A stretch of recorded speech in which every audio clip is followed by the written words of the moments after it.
Hello বন্ধুরা, আমি রাশেদুল আলম। আজকে আবার চলে আসলাম নতুন একটা ভিডিও নিয়ে। আজকের টপিক হচ্ছে বাংলাদেশের ফুটবল। প্রথমেই বলতে চাচ্ছি যে বাংলাদেশের ফুটবলে গত ১৫ বছর ধরে যে বাফুফের সভাপতি ছিলেন কাজী সালাউদ্দিন সাহেব, দেশের নামকরা ফুটবলার ছিলেন। তো আমাদের একটা এক্সপেকটেশন ছিল তিনি যখন বাফুফের সভাপতি হয়েছেন তখন নিশ্চয়ই ভালো কিছু অবশ্যই হবে। কিন্তু এই যে ১৫ বছর ধরে তিনি ছিলেন, এই ১৫ বছরে তিনি কি করেছেন? তিনি কিন্তু তেমন কিছুই কোনো উন্নয়ন যদি আমরা বলি সেরকম কিছুই হয়নি।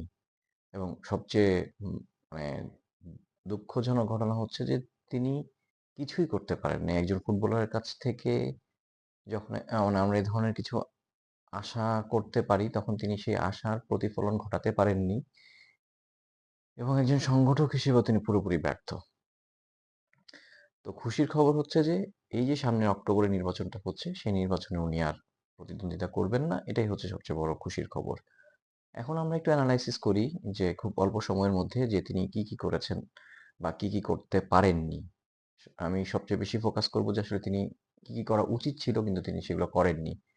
প্রথম কথা দিয়ে শুরু করি যে আমাদের দেশের একটা ফুটবল একাডেমি নেই। যেটা ভাবা যায় যেখানে অন্যান্য দেশে একেকটা দলের একেকটা একাডেমি আছে সেখানে আমাদের দেশে নিজস্ব কোনো একাডেমি নেই। তিনি ১৫ বছরে একটা একাডেমি করতে পারেননি। আপনি কি করেছেন? আপনি একটা খারাপ মানুষ। তারপরে যদি আমি পয়েন্ট আউট করতে চাই যে আমাদের জেলা লিগগুলোর কি অবস্থা? আদৌ কি জেলা লিগগুলো হয়েছে? আমার তো মনে হচ্ছে না তেমন কোনো জেলা লিগগুলো হয়েছে। এক হচ্ছে premier division football league. Premier division football লিগটা এখন কিছুটা ভালো হচ্ছে। তাও এখানে আমি বলব অবশ্যই বসুন্ধরা কিংসের অনেক বড় একটা অবদান আছে। সে বিষয়ে একটু পরে আসছি। তো এই একটাই ফুটবল লিগ হচ্ছে। এছাড়া তেমন কিছু কি তিনি করতে পেরেছেন? তিনি কিছুই করতে পারেননি। ১৫ বছর ধরে একটা প্রেসিডেন্ট আছেন, তিনি কোনো অবকাঠামো দাঁড় করাতে পারেননি। আরে ভাই, অবকাঠামো যদি আপনি না দাঁড় করাতে পারেন, দেশের ফুটবল কিভাবে এগিয়ে যাবে? ফুটবল খেলাটা কিন্তু অনেক সহজ। একটা বল আর এক জোড়া বুট নিয়ে খেলা যায়। সেখানে ক্রিকেট খেলাটা কিন্তু মোর এক্সপেনসিভ। সো আমাদের দেশের আনাচে-কানাচে, গ্রামে-গঞ্জে কিন্তু অনেক ফুটবলার আছেন, অনেক প্রতিভাবান ফুটবলার আছেন। বাফুফে কিন্তু চাইলেই সেগুলো বের করে আনতে পারত। কিন্তু সে বের করতে আনতে পারেননি। এটা তার ব্যর্থতা। তিনি একটা সিলেটে বিকেএসপিতে বাফুফে ফুটবল একাডেমি করেছিলেন কয়েকদিনের জন্য। কিন্তু তারপরে যে সেটার কি অবস্থা সেটা তিনিই জানেন। আর যখন বাফুফের সাধারণ সম্পাদক ছিলেন আবু নাঈম মোহাম্মদ সোহাগ, কি করেছেন তারা টাকা পয়সা তারা নিজেরাই জানেন। এখন যদি আমি একটা করে পয়েন্ট আউট করতে বলি তাহলে প্রথম কথা হচ্ছে যে আমাদের জেলা লিগগুলোর কি অবস্থা। নাম্বার 2 হচ্ছে যে আমাদের আ আ প্রিমিয়ার ডিভিশন ফুটবল লিগ যে হচ্ছে সেটাও মাঝে হয়, মাঝে বন্ধ হয়ে যায়। বিভিন্ন কারণে বন্ধ থাকে। ৩ নাম্বার হচ্ছে আমাদের মাঠগুলোর কি অবস্থা? একটা মাত্র মাঠ বঙ্গবন্ধু ক্রিকেট স্টেডিয়াম। যেটা ছিল এখন এটা ফুটবল স্টেডিয়াম হয়ে গেছে। যে বঙ্গবন্ধু স্টেডিয়াম। এইটার কি অবস্থা? এটা তো লাস্ট আমি যতটুকু দেখেছি যে ওটার সংস্কার কাজ চলছে। এছাড়া আছে কমলাপুর, সেটা টার্ফ। সেখানে 3rd ডিভিশন লিগ মাঝে হয় বা মাঝে হয় না, সেটা টার্ফ। এছাড়া ঢাকার বাইরের মাঠগুলোর কি অবস্থা? নাকি ঢাকার বাইরে কোনো মাঠের ব্যবস্থা করতে পেরেছিলেন? কিছুই করতে পারেননি।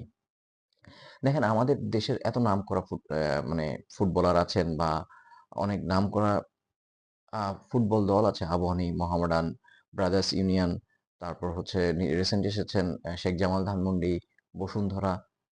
তারা কিন্তু এর মধ্যে এক্সেপশন হচ্ছেন বসুন্ধরা। কেন? বসুন্ধরা তারা নিজেদের মতো করে একটা একাডেমি তৈরি করেছেন। এই যে একাডেমি করার কথা, নিজস্ব ফ্যাসিলিটিস করার কথা, সেটা আজ থেকে ১০-১৫ বছর আগে আমি যখন টিএসসি তে আড্ডা মারতাম আমার বন্ধুদের সাথে, তখন আমি তাদেরকে বলতাম যে এই ধরনের একাডেমি বাংলাদেশে করা উচিত। আজ থেকে ১০-১৫ বছর পরে সেটা বসুন্ধরা করে দেখিয়েছে এবং এই কথাগুলো শুনে আমার তখন বন্ধুরা হাসাহাসি করত। অবশ্য সেই বন্ধুরা এখন আমেরিকাতে আছেন, পিএইচডি করছেন।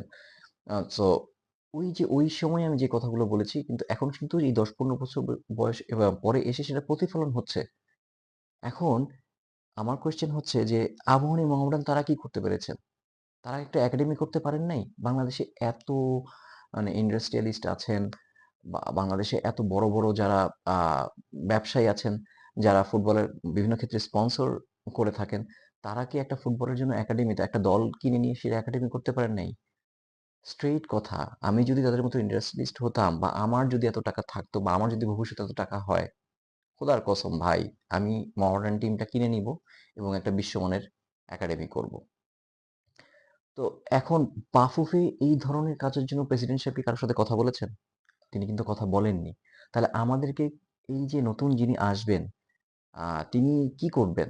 বা যিনি প্রেসিডেন্ট আসবেন তার কিন্তু এই কাজগুলো করতে হবে। অবশ্যই। সালাম মুর্শিদি সাহেব ছিলেন। সালাম মুর্শিদি সাহেব তো বিশাল ইন্ডাস্ট্রিয়ালিস্ট ছিলেন। তিনি কি পারেন নাই? আসলে ব্যাপারটা কি? ব্যাপারটা হচ্ছে আমরা ভালোবেসেছিলাম ফুটবলকে, কিন্তু পরিবারের চাপে বিয়ে করে ফেলেছি ক্রিকেটকে। সেজন্য আমাদের ফুটবলের এখন তথৈবচ অবস্থা। সো সামনে যেই প্রেসিডেন্ট আসবেন, আমার প্রত্যাশা থাকবে যে উনি জেলা লিগগুলো চালু করবেন, বাংলাদেশের মাঠের ব্যবস্থা করবেন ফুটবলের জন্য এবং শুধু একটা ডিভিশন ফুটবল লিগগুলো দিয়ে হবে না। প্রিমিয়ার ডিভিশনের মতো এরকম অসংখ্য ফুটবল লিগ উনার আয়োজন করতে হবে। আ তারপরে হচ্ছে যে আমাদের যেই ফার্স্ট ডিভিশন, সেকেন্ড ডিভিশন আছে সেখানে তার মনোনিবেশ করতে হবে এবং সর্বোপরি হচ্ছে একটা ক্যাম্পিং এর আয়োজন করতে হবে বা আ একটা একটা ক্যাম্পিং বলতে পারেন বা আপনারা বলতে পারেন যে হান্ট করতে হবে যে প্রতিভা বের করে নিয়ে আসার জন্য। সেটা বাংলাদেশের প্রত্যন্ত অঞ্চলে হতে পারে। সেখান থেকেও কিন্তু ফুটবলার নিয়ে আসা যায়। সেখান থেকে নিয়ে এসে তাদেরকে একটা একাডেমির মাধ্যমে তাদেরকে গ্রোন আপ করা যেতেই পারে। তো আমার নতুন বোর্ড প্রেসিডেন্ট যিনি থাকবেন, uh I am sorry Bafufe president যিনি হবেন, তার কাছে প্রত্যাশা থাকবে যে ডেফিনিটলি তিনি এই ব্যাপারগুলোর মনোনিবেশ করবেন এবং অবশ্যই আমাদের যারা এখন বিভিন্ন ফুটবলের ইন্ডাস্ট্রিয়ালিস্ট যারা আছেন, যারা আবাহনী মহামেডানকে পৃষ্ঠপোষকতা করছেন বা শেখ জামালকে করছেন, তারা অবশ্যই তাদের নিজস্ব একাডেমির দিকে চিন্তাভাবনা করবেন। সেখানে মাঠ থাকবে, আর প্র্যাকটিসের ফ্যাসিলিটিস থাকবে, সব রকম ফ্যাসিলিটিস থাকবে। একটা বিশ্বমানের একটা একাডেমি গঠন করবেন। আপনারা বসুন্ধরাকে দেখে শিখবেন। আমার নতুন প্রেসিডেন্টের নতুন যিনি বাফুফে সভাপতি হবেন তার কাছে প্রত্যাশা থাকবে অবশ্যই তিনি এই ব্যাপারগুলো মনোনিবেশ করবেন এবং মনোনিবেশ করে বাংলাদেশের ফুটবলকে অনেক দূর এগিয়ে নিয়ে যাবেন। নাহলে কিন্তু আমাদের ফুটবলটা এগিয়ে যাবে না। আমরা কিন্তু সত্যিই ফুটবলকে অনেক ভালোবাসি। আমাদের এখন ফুটবলের যে অবস্থা, সে অবস্থা একদম মরিচে ভরা অবস্থা। সো মরিচে পড়া কাঠের মতো। সেখান থেকে কিন্তু আমাদের ফুটবলকে বের করে নিয়ে আসতে হবে। সো আমার বোর্ড যিনি নতুন ফুটবলের সভাপতি হবেন তার কাছে এটাই থাকবে আমার ফুটবলের প্রত্যাশা। আমাদের সবার ফুটবলের প্রত্যাশা, ফুটবল প্রেমীদের প্রত্যাশা। আমরা ফুটবলকে অসম্ভব ভালোবাসি। আশা করি আমাদের ফুটবল অনেক দূরে এগিয়ে যাবে। ধন্যবাদ সবাইকে। আজ এ পর্যন্তই। আবার সামনে দেখা হবে নতুন কোনো ভিডিও নিয়ে। সবাই ভালো থাকবেন।